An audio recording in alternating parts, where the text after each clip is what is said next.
নমস্কার বন্ধুরা, তোমরা কে কেমন আছো? আশা করি সবাই ভালো আছো আর আমিও ভালো আছি। তোমাদের জন্য আজকে আমি নিয়ে আসছি একটা নতুন রেসিপিটা হলো যে ঘরে কি করে নিমকি বানাতে হয়। তোমাদের আজকে আমি সেটাই দেখাবো। তো দেখো, প্রথমে আমি তোমাদের দেখাচ্ছি এই সাইজের একটা বাটির এক বাটি আমি নিয়েছি ময়দা। ঠিক এই বাটি মেপে এক বাটি নেব আমি আটা। এই যে সেই বাটিটা মেপেই আমি এক বাটি নিয়ে নিয়েছি আটা। তারপরে আমি দিয়ে দেবো কিছুটা কালো জিরে, দিয়ে দেবো 1 চিমটি খাবার সোডা, এবার দিয়ে দেবো স্বাদ মতো একটু লবণ, তারপরে দিয়ে দেবো আমি কিছুটা সাদা তেল। তো সব কিছু উপকরণ আমি দিয়ে দিয়েছি, এবার আমি জল দিয়ে মেখে নেব। প্রথমে আমি এই যে তেলটা দিয়েছিলাম, এই তেলের সাথে আটা ময়দাটা ভালো করে সুন্দরভাবে কিন্তু মিশিয়ে নেব।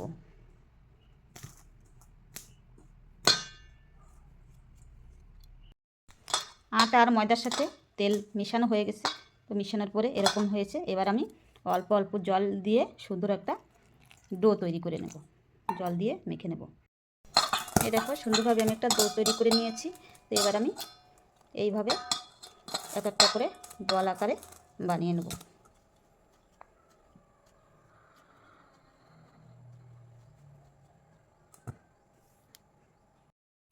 এই দেখো, দুটো আমি বানিয়ে নিয়েছি। এবার আমি তোমাদের বেলে দেখাচ্ছি, ঠিক রুটির মতো করে বেলতে হবে।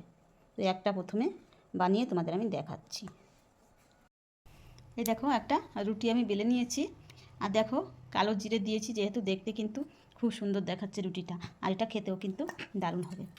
তারপরে এর উপর থেকে আমি দিয়ে দেবো একটু সাদা তেল, এইভাবে সব জায়গায় লাগিয়ে নেব।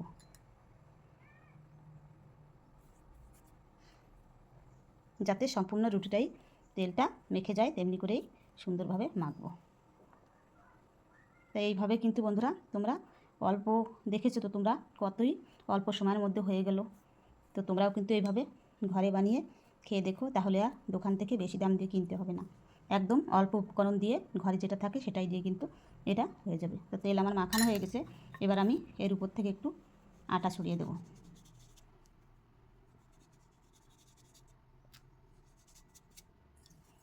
আবার একটু মিশিয়ে নেব। এটা তেল দিয়ে গুলে দিলে হতো, কিন্তু আমি এইভাবে দিলাম, প্রথমে তেল তারপরে আটা। ময়দাও দিতে পারো তোমরা, তো আমি আটাই দিয়ে নিলাম। এবার দেখো মিশানো হয়ে গেছে। এবার আমি ভাঁজ দিয়ে দেবো। এই দেখো, ভাঁজটা দিয়ে দিলাম। এবার আমি এই সাইডেও সুন্দরভাবে তেল মেখে নেব। আর এটা কিন্তু বন্ধুরা দোকানের চেয়েও কিন্তু খেতে আরও সুস্বাদু হয়। তা তোমরা তো না খেলে বুঝতে পারবে না, একবার হলেও এই অল্প টাইমের ভিতর বানিয়ে খেয়ে দেখো। তেল দেওয়া হয়ে গেল। এবার আমি আবার দিয়ে দেবো আটা, আবার একটু মিশিয়ে নেব। আবার আমি এইভাবে ভাঁজ দিয়ে দেবো।